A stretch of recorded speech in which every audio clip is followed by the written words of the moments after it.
Welcome to another edition of All Things Analogue podcast. In this episode, I'm having a great chat with long-time label collaborator, drummer Joost Hendrickx.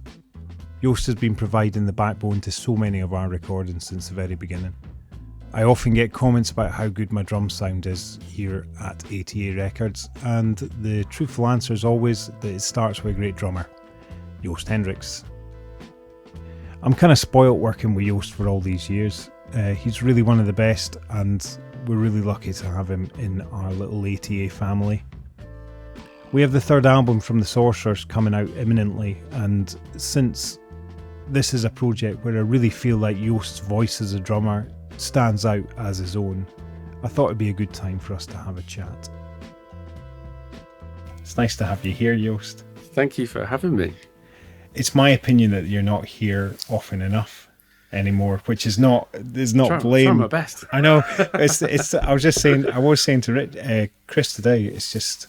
It's not that it's difficult at all, is it? But man, if you were here, Joost Hendrickx does not live in Leeds anymore. For anybody who's listening to this, no one knows where I live. Nobody knows, yeah, and we're not going to reveal that. But it's further away from Leeds. But especially at this stage in the game, it doesn't matter. Don't get me wrong, it doesn't matter, at all.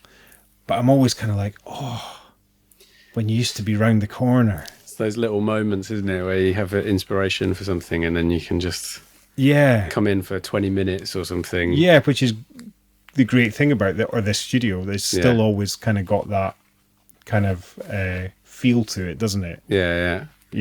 Definitely. But I think I was listening to, the new 45 that we've got coming out. I was listening to that today, and it's just it's so interesting how drums are.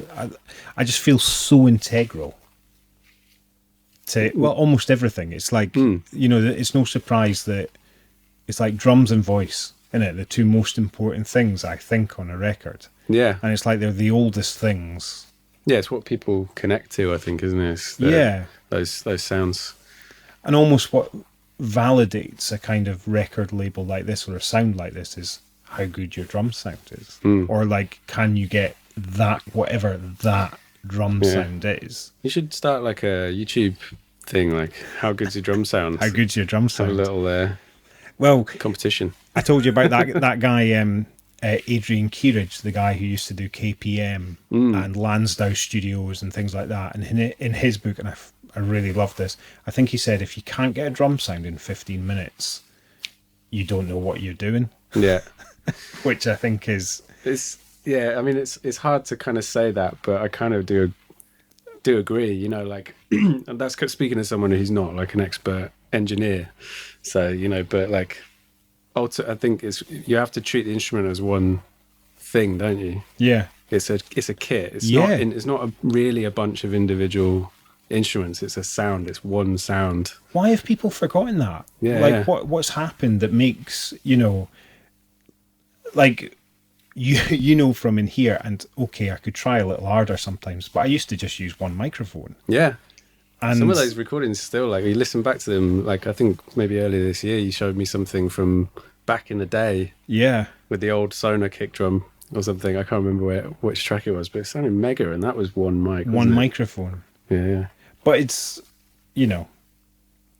hence why I'm kind of I wish Joost was closer. It's all that, it all starts with the drummer. That's, because people, I do get lots of questions kind of going, oh, wow, your drum sound. What do you do? How do you do this? How do you do that? And it's just I start with Joost Hendrickx, or Sam Holmes. Yeah. And it's just I am just so lucky to have two incredible drummers that I work with. And it's miking the drum kit is really easy because you guys sounding good. You guys know how to play a fucking drum kit at the end of the day. But yeah, it's I am amazed that people don't that. The idea of the way people separate things. But I think I come a cropper sometimes for not being lazy, but trying to be more intuitive or holistic almost about a drum sound than being really clinical and going, do this, do that, mic this up, mic that up, This is a case by case sort of thing, though, isn't it? It's like even in this studio, we might come in for a session and we'll be recording a certain thing, and I don't know, I found like sometimes we might just have the same setup, the same drums, it's me playing drums, but it's not quite hitting in the right way for whatever that track is. And I think you always have to just constantly be critical and analyzing it from that point of view, and kind of trying to just treat every piece of music as a new thing, and you know, kind of going from there, if that makes sense. It totally does, because like almost every track or every recording, it's like same but different, isn't it? Like if, you know, you can kind of go through an evolution of sometimes I think like the recordings get worse in the middle. You know, because when at the very beginning, when you're not thinking about things, like there's 2 tracks on the library archive that we had recorded in 2000, like 5 years, 6 years. I quite like that, actually. I remember doing them. It's one called KOK and Planet 9. I remember that session because you did those really good kind of like 60s drum fills on KOK. And that was, you know, 2013 maybe. I think we recorded the actual album, you know, the actual finished track. 2013. Yeah, because it was just when we started the label. You know, right. or no, before we started the labels, like when Pete and I were kind of having the idea of doing this. Yeah. And we'd done some of those Rachel Modest things maybe. Yeah. Or maybe it was before that. And I was just like, I've got this bass line, that KOK thing. And I was just like, bang. And I even chopped the tape off and put some leader tape on it. So it was at the beginning of a tape, so I'd never tape over it. And they just sat there for 6 years, maybe, until, because I was like, but the drum sound on those is fucking brilliant, you know. And again, very different to kind of where the drum sound went. Yeah. But again, you know, same drummer, same room. Okay, like the little mics change and the, you know. But I find you're playing so interesting in that, because like I've got to listen. I've had the privilege of listening to your evolution.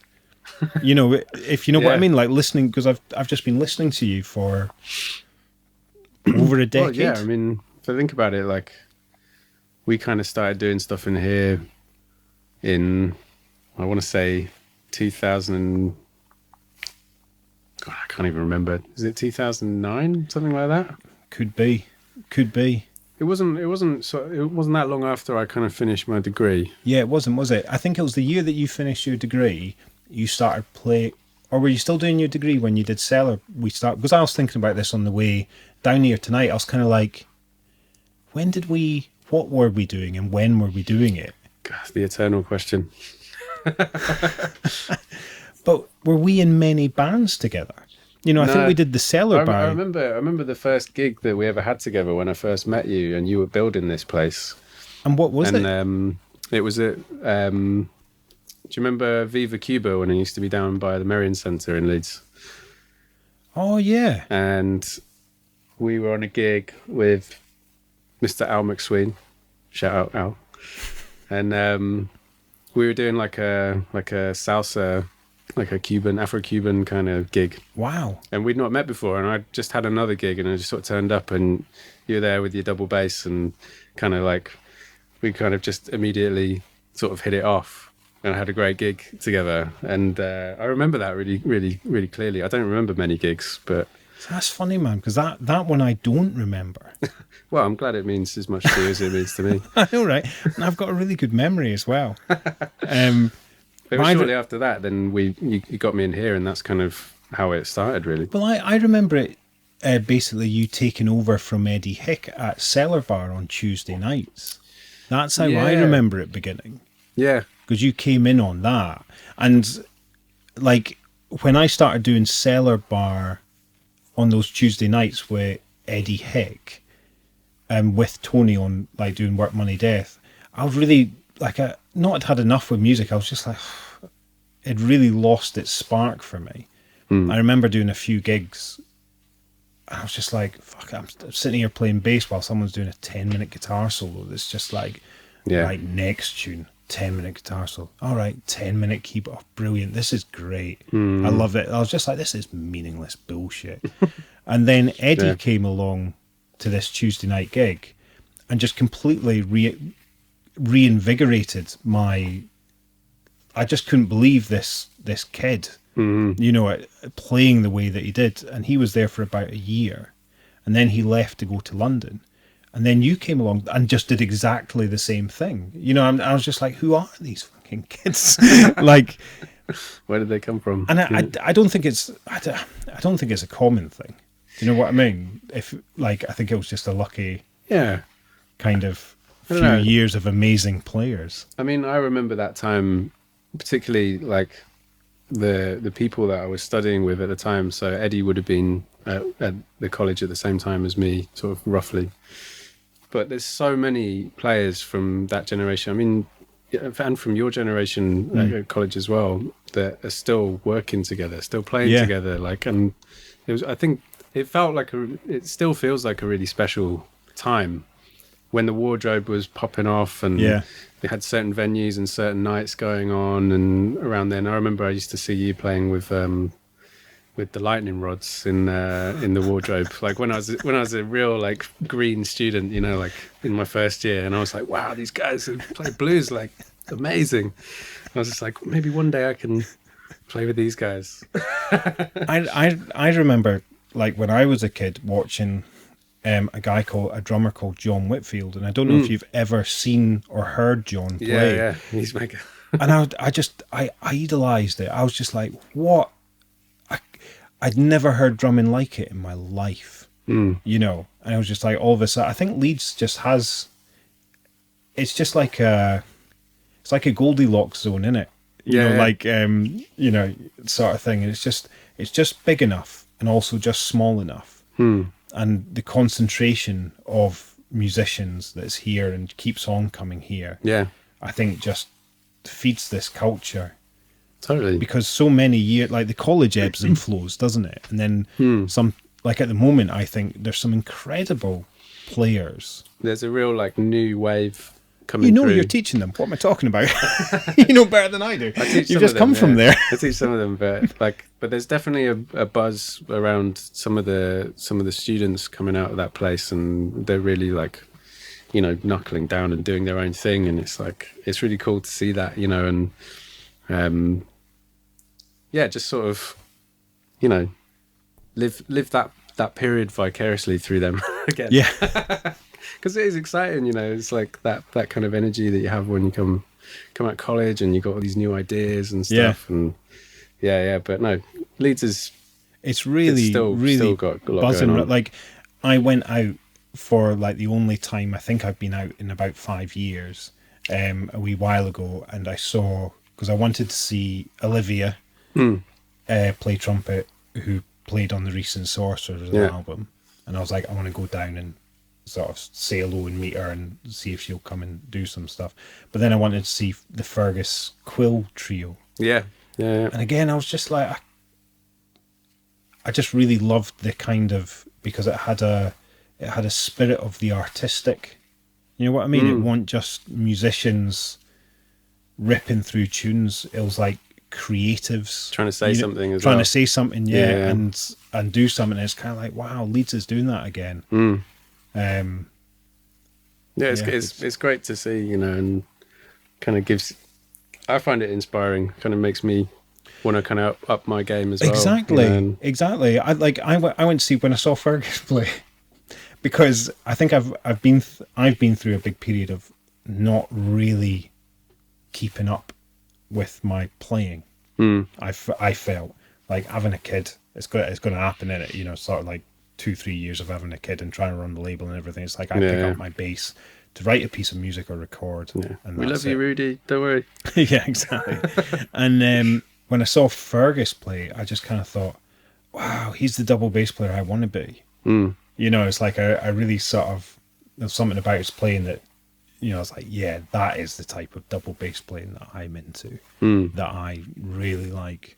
And it did make me go home and go, okay, right, pick up the double bass. Okay, you're not very good, are you? It's a pretty unforgiving instrument, the double bass, though, isn't it? It's like if you neglect it for like 5 minutes, it will punish you. Yeah, it really does, doesn't it? But it feels pretty good. It feels pretty good at the moment. I really hate the way that I'm sitting, and I really hate where the microphone is. It's awful. I've actually completely gotten Blocked used it to out. it now. Like, I can't imagine enough. you sitting in Any other way. But like when you're playing, again, when you were young, it's just you could always play. I mean, So what I mean about listening to the evolution of your playing, you know, like even from the very beginning, you could always play. I guess I was quite fortunate in the sense that I got kind of my experience as a gigging musician in quite young, so that, and also as a recording musician, I did a lot of recording as a teenager, so I kind of wasn't totally new to the studio thing. You've never been green to it at all. Yeah. You know, you've always been completely at home. I mean, that's partly because of how, you know, lovely and homely you make this place feel. You know, with the sink, with the coffee, Yeah, the coffee's always good. the drum booth, The drum booth. you know, my little cupboard. Well, it's your own kit, isn't it? It's like I put, you know, some of familiar smelling things in a corner for you. Yeah, it's like how you sort of make an animal, like a pet, comfortable. You just have to, like, you know, put some familiar stuff around for them. But like going on to, I'm trying to gather my thoughts here. I'm just thinking about, like, you know, the evolution of the label, the evolution of sort of like making music under the, you know, the banner ATA. And as I say, how important you are to that whole process. You know what I mean? Yeah. And just listening to that whole sort of journey of things. You know, there's nothing. It's interesting. Like a few things lately. It's like when you did that thing with Rob. You know, when he was doing the MPC thing. Oh, what, earlier this year? Earlier this year, Yeah. and you literally, I think you went through 12 tunes in 4 hours. I don't know. I can't I think you remember. think like you did each one with sort of maybe never more than sort of a, you know, half a take, and then you went back and went, right, okay, let's do it. You know, so it's I think that's only possible now because of how long we've been working together. yeah. Do you feel that way in other studios? No. Well, I mean, for a start, there aren't any other studios that I have worked in that are kind of like this. This is a very kind of unique place, but it's also, you know, I don't know. For me, this is like, this place has felt like a laboratory to me because and it's kind of where I learned how to be a studio musician as well, as through working here. Yeah. Because it is quite sort of merciless, isn't it? You know, you've like the way that we're doing things, where everything is a take, everything it goes down, warts and all. Yeah. And you have to kind of get to a point where, well, you can accept that about your own playing and just be like, it's okay, it's for the greater good. You sort of develop as a musician more like that. I think you kind of start thinking holistically about the track and what's important, really. You know, it's not about my ego, about the fill that I fucked up or whatever. It's like about the track. And I think I kind of learned how to think like that through working here. Really? Definitely, yeah, because this is the studio I've probably worked in the most consistently. I've worked in a lot of other studios, but not in the same way. Like, we have this relationship here where we were both kind of like finding a lot of stuff out. Yeah. You know, like you were kind of getting your head around all this amazing gear and like, which you've done amazingly. And like, you know, now you've got this incredible sound, as I'm sure everyone would agree, you know, like, but I think we were kind of just in that point where we were both kind of learning how to do this, you know, and it's just, so it's been quite a natural evolution up to this point, but it is unlike anywhere else. It's this studio. That's nice. Yeah. But is it like you're talking about that kind of like holistic approach to tracks, and almost every project or every kind of, you know, sort of session that we do, whether it's maybe a 45 or an album, there's always a handful of drum fills that I'm just like, I feel like are so lyrical. They become so, like, I think they're so, it almost has a Ringo Starr quality, if that's not a bad thing to say. I would not be offended by that at all. You know, like, I don't, like, when you really listen to Ringo Starr, it's like... Exactly, yeah. Can't slag that guy off, man. His fucking sound is, yeah, you know, and his playing and just his kind of personality in the drum fill. So there's always one or two fills that you do that, because like you can do whatever you want. You know what I mean? You've got I've seen you do ridiculous shit, but you always have one or two drum fills that are just so simple and so apt for the track. Yeah, I've only got one or two drum beautiful fills. Do you think so? Yeah. Is that what it is? I just haven't noticed that yet. You just haven't picked up on it yet. Wow. But they it's so interesting because they feel different for every piece of music. You know what I mean? It's dead interesting because it is only like a combination of like like two toms, a kick drum. You know what I mean? It's quite a minimal kit. Yeah. But it just feels like every one, because like these simplistic fills that you do on certain ways, it might follow like a similar yeah. But it's like every tune, it feels different. It feels like a different thing, you know, a different piece of language, or, you know, a different subtlety. I just think you read the music so well, you know, and that's also interesting because a lot of the time it's just you and me. Well, yeah, we generally start things, the two of us, don't we? And it's just us just bashing through something we don't necessarily know even what it's going to be, you know. But that's again that way of working. It just wouldn't work like that with anyone. No, it's because of a shared sort of history of doing that, and now we've got. I think you kind of forget we've got so much shorthand for working together. Haven't we? And I love having you in here because it's so easy. Do you know what I mean? Even just the communication is so easy. You know, it's just like there's like you're always just there for the music, if you know what I mean. You know, so it's just everything's always just dead easy. Yeah. You know, and it's I was going to say I don't think I ever underestimate it or take it for granted.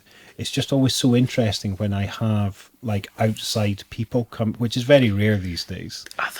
Others have the others come in, and it's just like I kind of like I always shit it a little bit because I'm like, right, I've got to get a good drum sound out of a drummer that I don't know if they're going to be that good, or they might not understand the room, or they might not, you know, understand, you know, this may sound strange, but understand how to record with only two mics. Does that sound weird?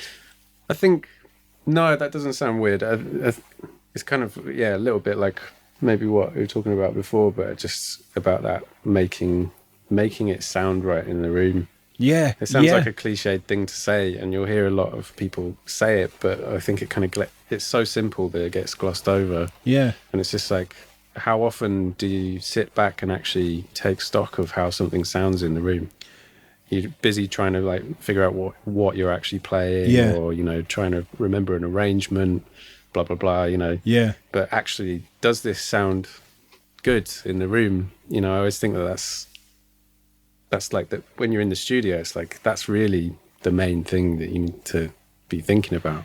Sometimes I think sometimes you do, like, you remind me about that a lot, because often like I think, you know, because I haven't studied recording like as people, you know, study it or whatever, but I just always got some really important advice really early on, like take a microphone, put your headphones on, move it around the instrument, and how does it sound?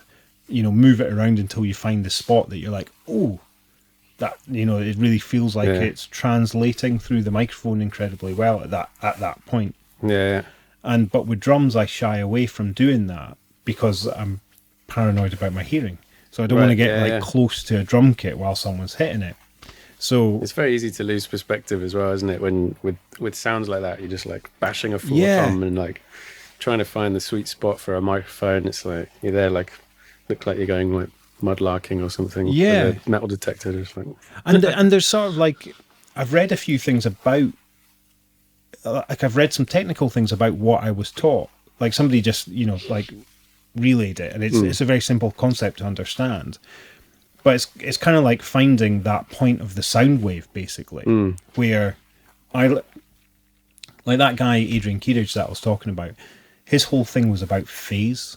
Yeah, everything in the studio was about the phase relationship, and everything had to be in phase, starting with the equipment. You go through every bit of equipment. It's like, and the thing is, when you hear his recordings, you like, he's the guy that did all the KPM stuff, and you're just like, fucking listen to that. That's an incredible sound.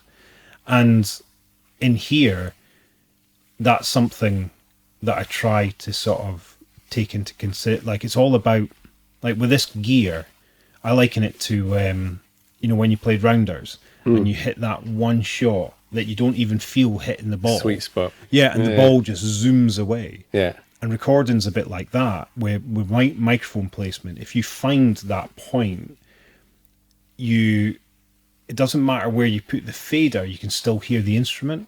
You don't have to EQ it, you know, all this. And Adrian Keeridge, even because I spoke to, like, I stalk some of these, like, he's not alive anymore. I never got to speak to him, unfortunately, but I was speaking to Liam from Toe Rag, who did the White Stripes, that British guy, and he was saying, I got to know Adrian a little bit, so we had a nice chat about Adrian, and he was saying Adrian even believed EQing was destructive.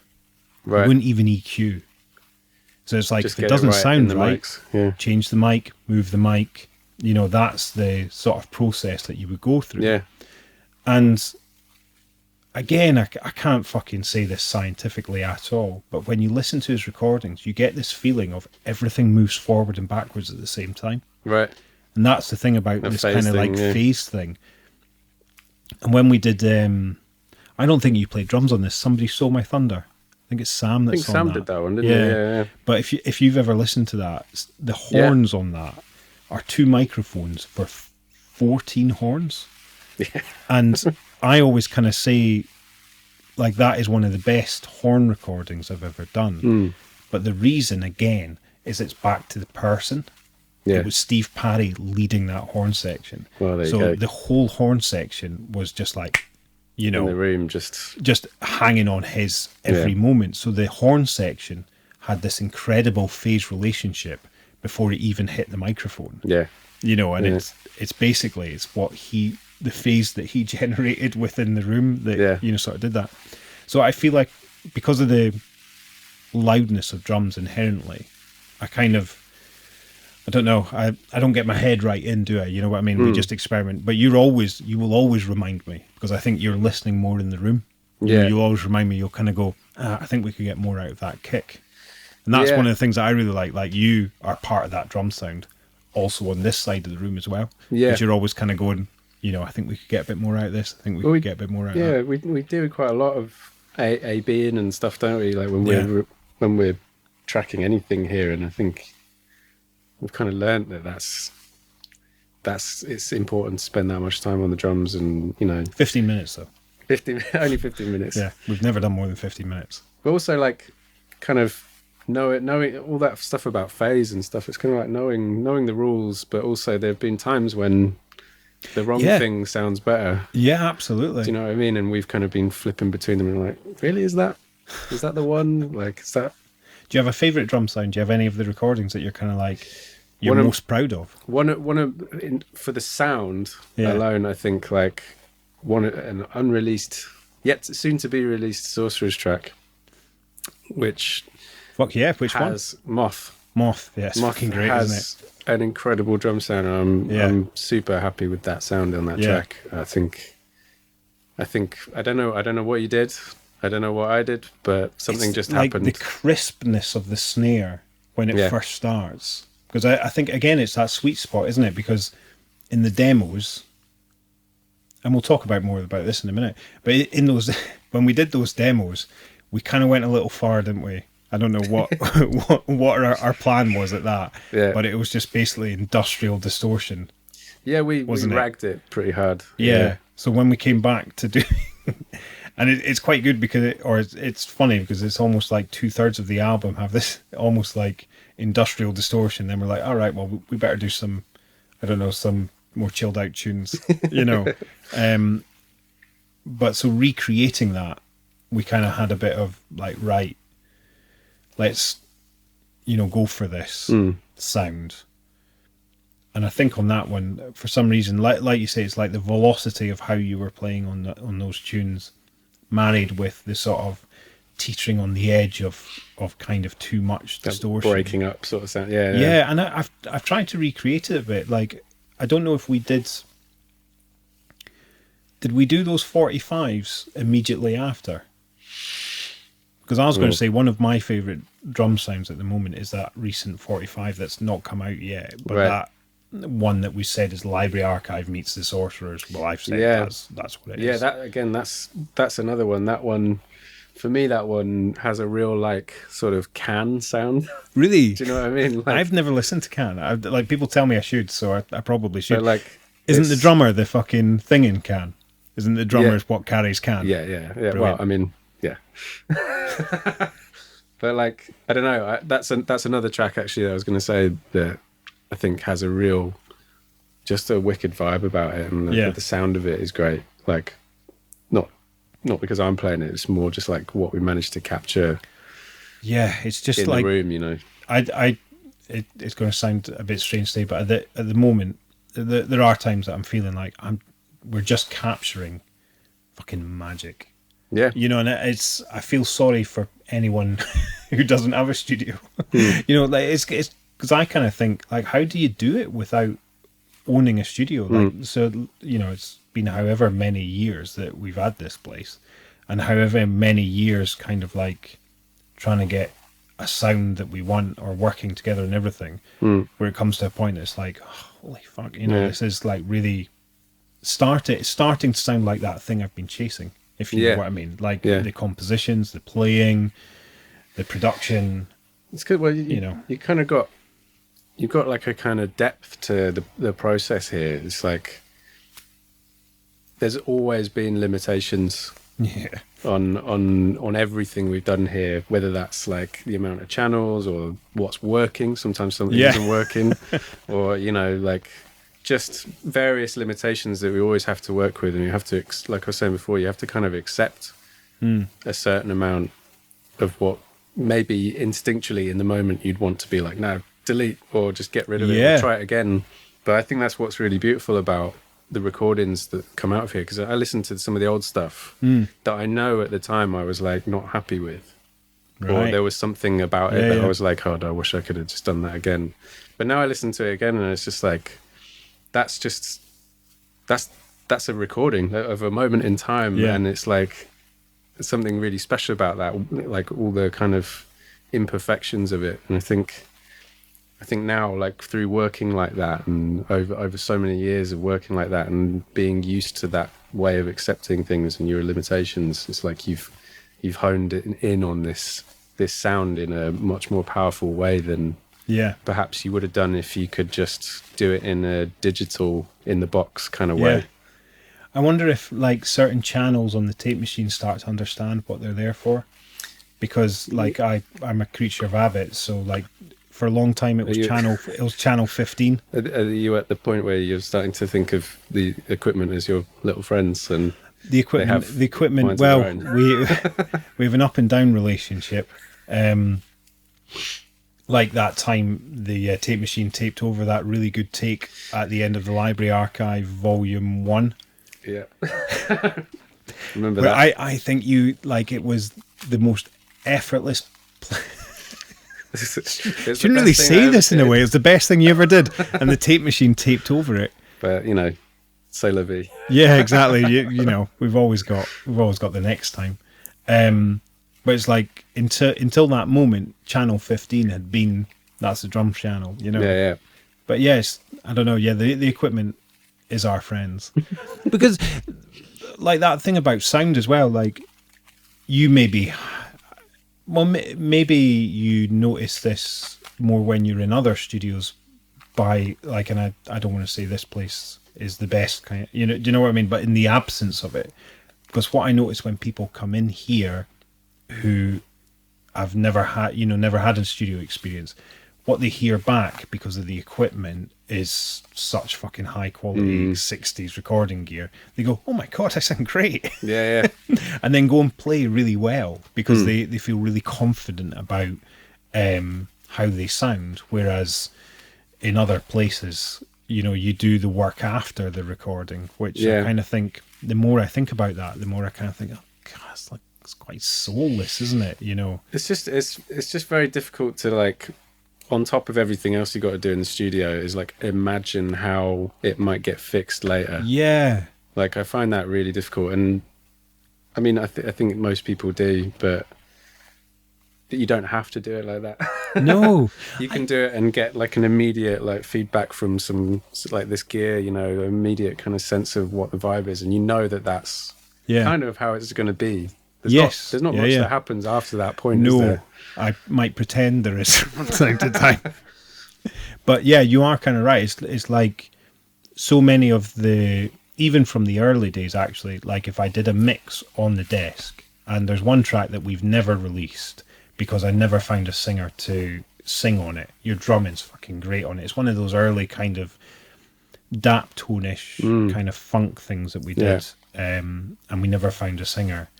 And the drumming on that is brilliant. Whenever I did like a desk mix, I was like, why does that sound so good? You know, it's like it would always beat any other mix that I would do on a computer or something like that. And it is right. It's like that was another bit of advice that I got dead early on. Is one of my mates said to me, who owned his own recording, like Analogue studios, like, right, well, the trick is you get the closest sound to a finished record before you hit tape. Yeah. And that's it.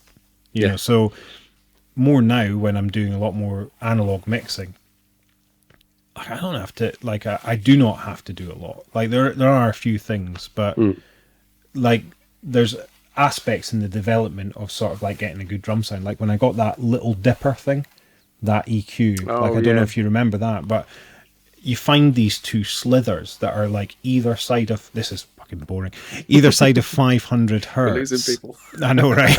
Quick. Either side of 500 hertz, that you find them and then you take them out and you don't really notice the difference.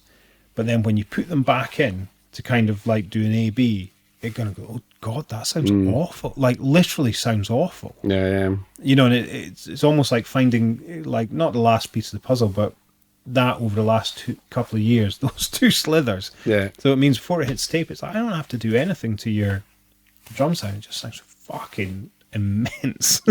Like at the moment, and long may that last. You know, it just sounds... Well, yeah, I mean, every time I come into the control room after a take, you know, of doing something, for, you know, like when was it, last week we tracked some new drums for the Afrobeat track, and it's like, just come in, it's like every time it sort of surprises me, like, because it kind of gets a little bit better every time.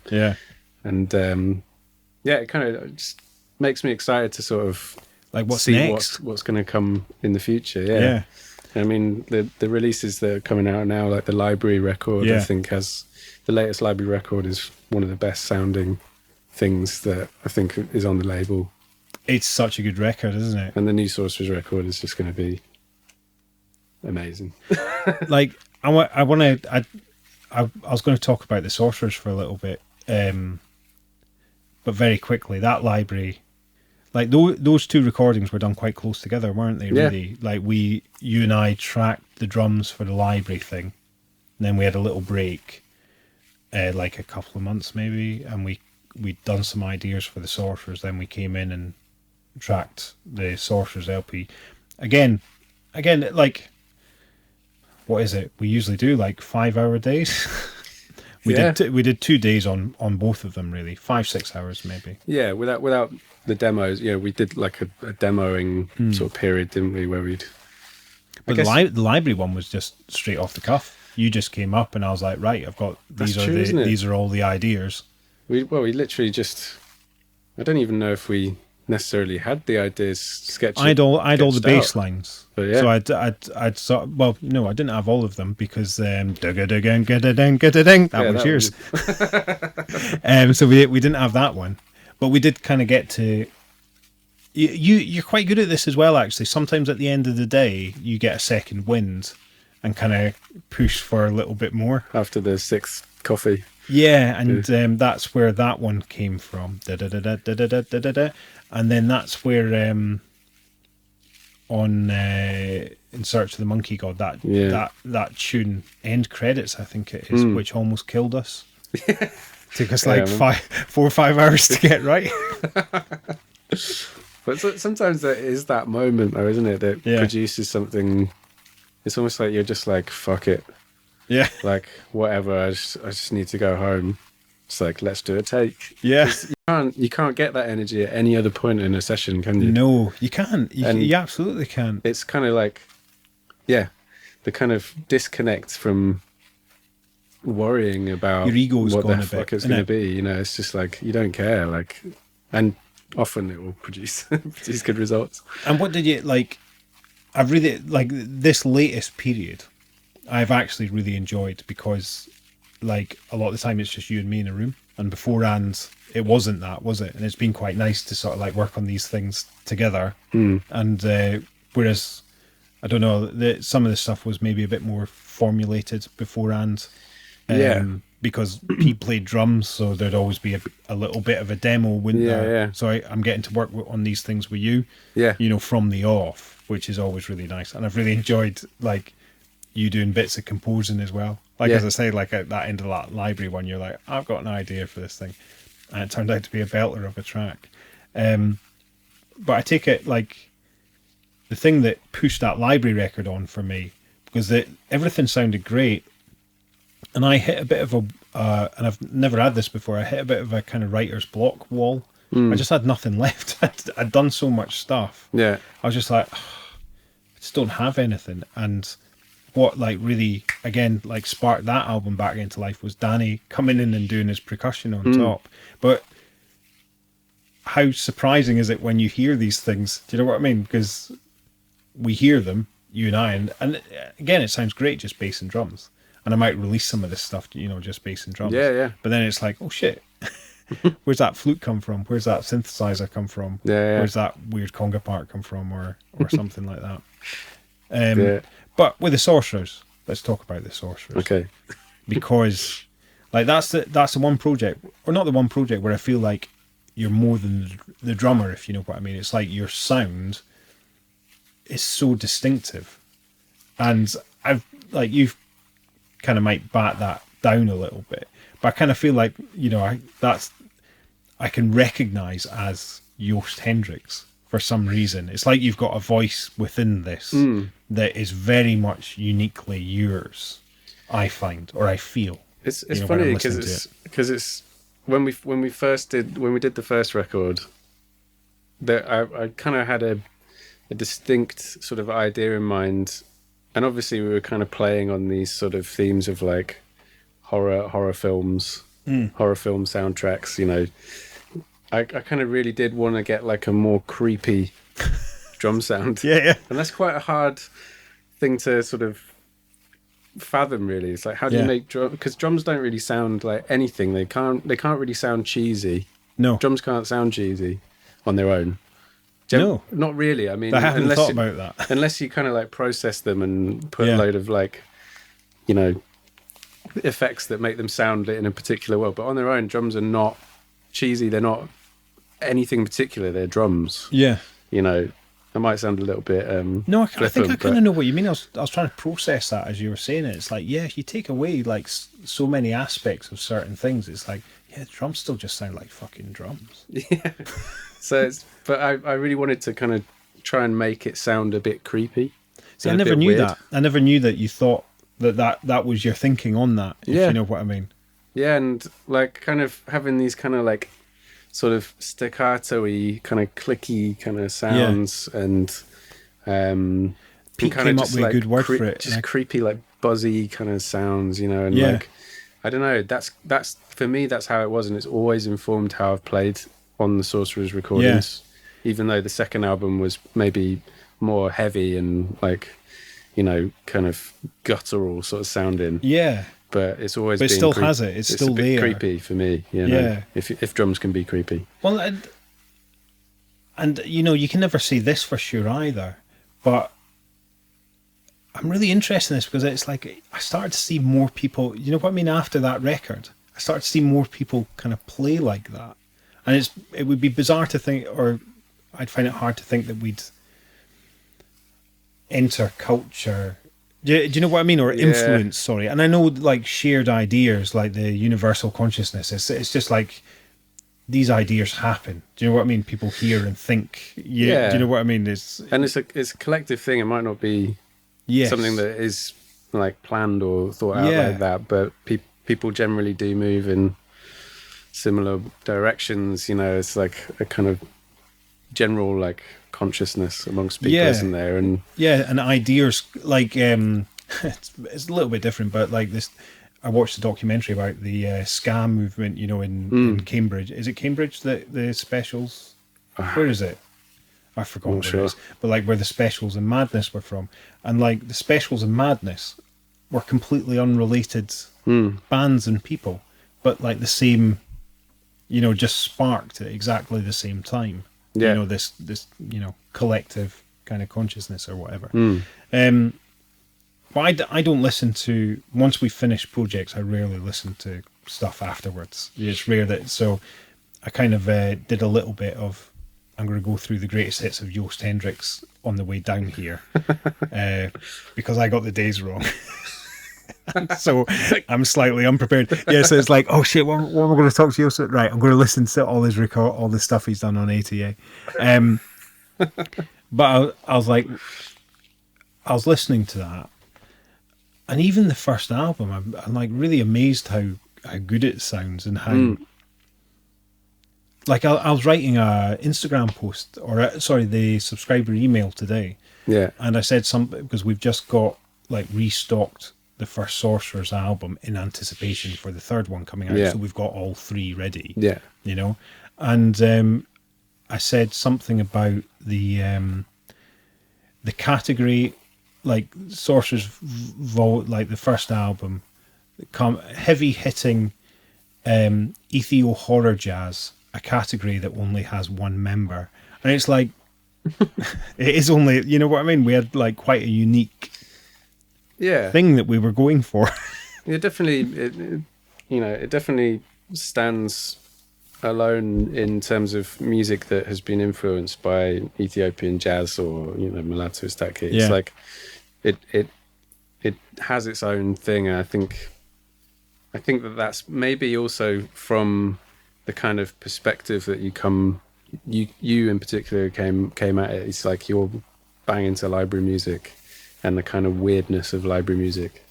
And I think that is something that maybe a lot of other bands in like the kind of more jazz world or whatever maybe aren't thinking like that. Yeah.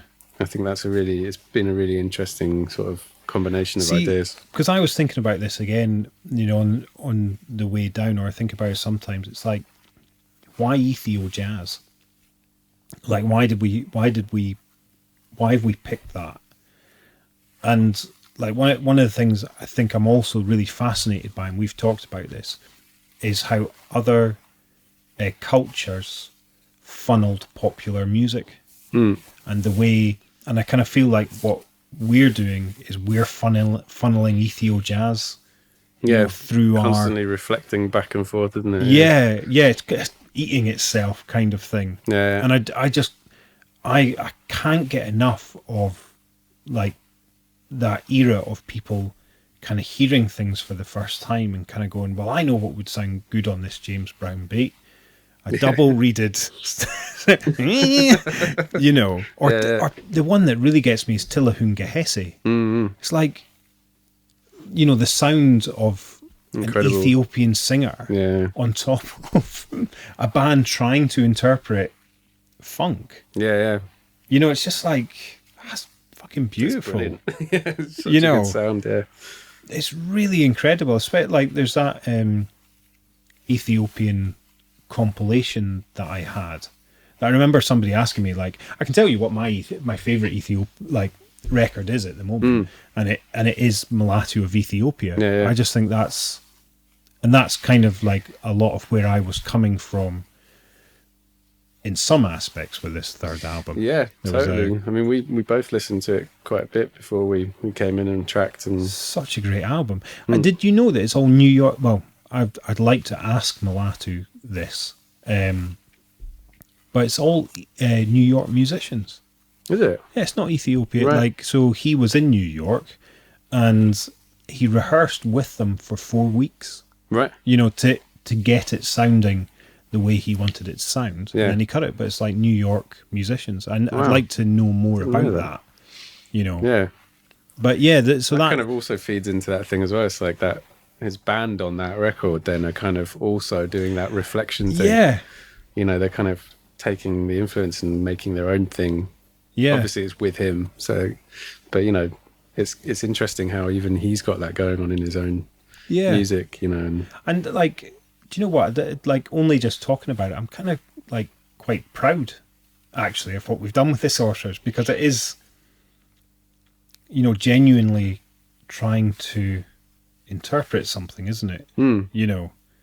And if anything, have we? Oh God, I was about to sound like really wanky there. Have we come out with our truly original sound? That's not what I was about to say. Not what I was about to say. But I do feel like it's quite unique to us. Yeah. Like, when I hear it, I was telling Richard this as well. I really like when you hear something and you don't realise it's you for a little while, and you actually get to hear something without that judgment. Of knowing it's you. And I was cycling up to the studio, and I kind of had hit like a spiritual jazz playlist or something on Spotify while I was cycling. And I got up to I just up past Kirksall swimming baths, stopped at traffic lights. Like, oh, this is nice. I really like this. Started getting into it. Like, I think I got about 30 seconds. I was like, oh, who is this? And I was like, the Sorcerers. Just like, it was Shamanic Brew from the second album. Yeah. And I was like, oh, that's really nice. Oh. To actually like, to listen to what you've done and kind of going, yeah, that's pretty good. Yeah. But yeah, like, as I say, I don't really listen to them. Yeah. And even listening to In Search of Monkey God and the first Sorcerers album recently, I'm just like, those are some really good pieces of work. But I really feel like, I always think this, but it's like this third Sorcerers album, I really think it's I agree. I think best. I think it's got something else about it. It's kind of, I don't know, we kind of learned a lot through doing those other records, didn't we, about our process as well, and what parts of that process kind of produce the best results, you know. And I think we've always worked in a strange way. I think whenever I tell people how those records were made, they're kind of like, huh? Yeah. They can't really get their head around it, because it doesn't actually sound like that. No. It doesn't sound like it was just me and you. No. And then everyone else came in. That's one of the skills, isn't it? It's just like...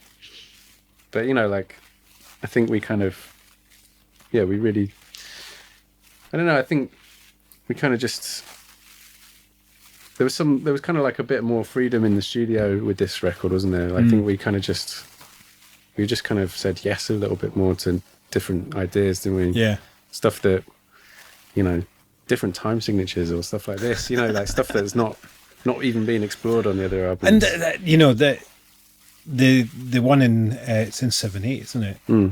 That like when you're mixing them, going through each one, it's kind of like you get excited about each one every time you're, oh shit, though, this track. You think one's your favourite, and then you listen. But for some reason, that one really sticks with me as well. A lot of the time, it's got a real, I don't know, there's something really celebratory about it. Yeah. In a way, or something, by the time it reaches the end. But also that you don't really notice it's in an odd time signature. But because it's danceable. Right? I think it's danceable, yeah. That's always... the consideration with any record we make here, I think, is like... It doesn't make you move. Yeah, it has to, though. So when we come in here, and if you're not doing your little shuffle, then something's not happening, I guess you don't get to be in the control room often with me. Like, sometimes I am just dancing in the control room. I know, I can see you. Oh, right. You think you're obscured, but... Yeah. No. But I love where all these tunes went. I love doing the demos, and I'm like, that's going to be part of the release as well. As I'm actually like, if you buy the super supporter package, which there's only 10 of, I'm going to put all the demos on a CD. That's Right. like you can have them. But if you pre-order them, I'm going to put 2 of the demos. You know, that's going to be won't put them online ever. Right. It's like a nice little treat. But those early demos are bloody brilliant. The really smashed ones are... Oh God, yeah. No, I think it took a little bit of getting over the demo-itis on some of those. I know. Because I kind of got quite attached to some of the demos. I mean, now I'm over it. It's all good, but there's something about that initial spark, isn't it? When you come up with an idea, and you just do it. It's like you can never ever quite. I break this rule all the time, but I really want to get into the habit of there is no demos. There's no demos. It's like you're always recording, and if you're recording, you know, it's going to be... And I get a bit hung up because I'll do the demos on the computer rather than the tape machine. Yeah. And then be like, oh, I want to do it on the tape machine, so we're going to do it on the tape machine. Yeah. But I'd like to get to the point where there's someone in here with a reel of tape all the time, because it's... You have to buy some more tape. some gold on that stuff, though. You know, it's always, you know, same with Tony, like doing stuff. It's just like, you got to be ready to record that guy, because just everything he does is a take every single time. Yeah, he sounds absolutely ridiculous on everything. He's bloody frightening. He's absolutely frightening. But Richard on this album, he's been a real sort of... I was saying to him, he's been quite a sort of godsend, and the fact that he only lives 5 minutes round from the studio is very very handy in that respect as well. Yeah. But what hasn't he played on this album? I know. Yeah. And his alto playing, like I keep on saying this to him, and everyone points it out as well. It's like his alto playing is amazing. Yeah. No, I think Rich has just brought a whole another thing to this project, doesn't he? Like, you know, just, I mean, Rich, as you know, he's so well studied in lots of music. You know, he really knows what he's talking about, and he loves it as well. And free in his mind as well. I know it's free in his mind, but like when we did Moth, like he can kind of access that kind of Sun Ra kind of thinking. Yeah. You know, and it's like he's not playing in the same key as me. Do you know what I mean? And things like that. And it's just like, it just sounds so good though. Yeah. It's like, who even cares to work out why it works? It just sounds great. Yeah. You know. And he did a lot of amazing, like the RMI with the wah-wah pedal and the Farfisa with the wah-wah pedal. Yeah. Just again he played like, because he's not thinking like a keyboard player in the sense of like having the weight of whoever it is, you know, playing wise on top of him. It's just like he just does, you know, great things. His vibes playing, like the vibes on that Warrior Code. In my head, do you remember that Guinness advert with the C? Or like the horses. And the horses. Yeah. With that really heavy distorted drums. Yeah. For some reason, that's always been in my head or just maybe the advert, you know, when we recorded that tune Warrior Code. Right. But when we did the distorted vibes on that, canal. Yeah. That was the sort of icing on the cake, wasn't it? Yeah. But maybe this is the last thing I'm going to sort of mention. I was thinking on the way down here, I'm like, why should I shoot myself in the foot a little bit by never gigging this stuff? You know, where would we be if... And the point that I was kind of getting to in my mind is like, I never felt... I thought the 2 albums before were good, but I never felt there was something missing for me a little bit. That I felt like, I don't think I can do this live. It doesn't feel right, you know. You get a sense with this new record that it could... and the personnel as well. It's like, I could do this live. I really feel like I could do this live and would want to do it live. Where the other 2 records, I was just like, I don't know how to... There was something that was holding me back. And it wasn't that it was bad music or anything. It was just something, you know, whereas this now like really feels like a band. Mm. You know, it feels like three people's, Yeah. you know, like collective kind of work. Mm. You know, more than it is ever has. I mean, for I kind of appreciate the fact that we've not gigged it Yeah. ever. I mean, well, you've done a gig with it, but Yeah, I know, couldn't right? make it. Where were you? So the one and only Sorcerers gig years ago, and I didn't even do it. But yeah, like I think there's something about the fact that it's always been a studio thing, and it's not evolved through gigging, which often is a good thing, isn't it? Like you go out and you gig a project, you know, and you get better. But there's also something about the way that we're thinking about this music is more about like a kind of visual, cinematic kind of way of thinking. It's not. It's not a. I mean, it would be a good gigging band, but it's like the main sort of focus has always been that kind of like creating an atmosphere and a recording thing. And I think, and I really like the way that it's evolved as just a recording band. But I mean, gigging it will be a lot of fun, and I think that's. I was always worried about like when we did Aria Afrobeat Orchestra, the way that just fizzled out, you know. And I was kind of like, for some reason, I felt like that's what would happen if we did it. I mean, Aria was like at least 10 people, so it's just so difficult to like gig with a band that size these days, you know. But so we'd have to find a way around that, wouldn't we? But yeah. Well, like this. That's why Rich comes in. He just needs a few more arms. Well, this Brussels gig is like what's going to break the seal for me. It's like if I can go and do that and manage that happily, it's like right, okay. It's time to like. There's no excuses now, you know, and like I feel like we could do that finally. But I did kind of think, would we be in a bit of a different place right now if we had, and maybe have had the luck of like a good booking agent or something like that, you know, to have done this. Because when I look back on those albums, as I say, it's like, wow, these are pretty fucking good actually. They're, you know, but I guess I always think the next thing is going to be the best. I mean, that's a good way to feel about the stuff you're putting out, you know. Yeah. But yeah, I don't know. I mean, you could spend a lot of energy thinking about how it would have been different if we'd been out gigging a lot. But I mean, me and you have done a lot of gigs. I know. And there's a lot of bullshit in gigging.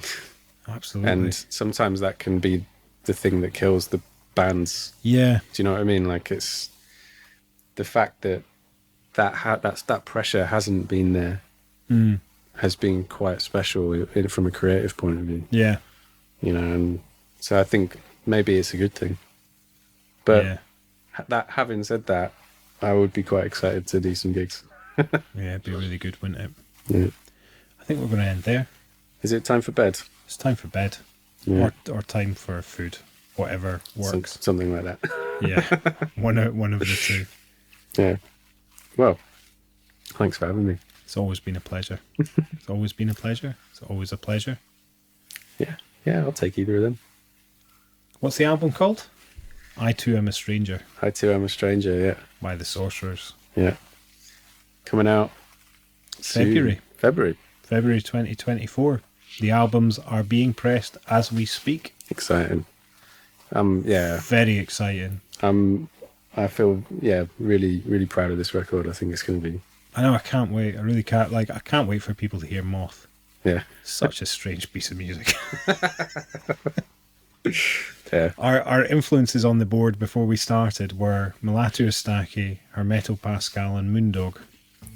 Basically, yeah. In a nutshell, yeah. That was our vibe. Okay.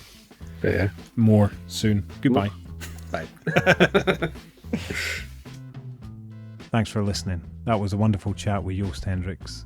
If you want to check out the latest album from the Sorcerers, I Too Am a Stranger, then head over to our Bandcamp at ATA Records, or there should be necessary links in the descriptions. Bye for now.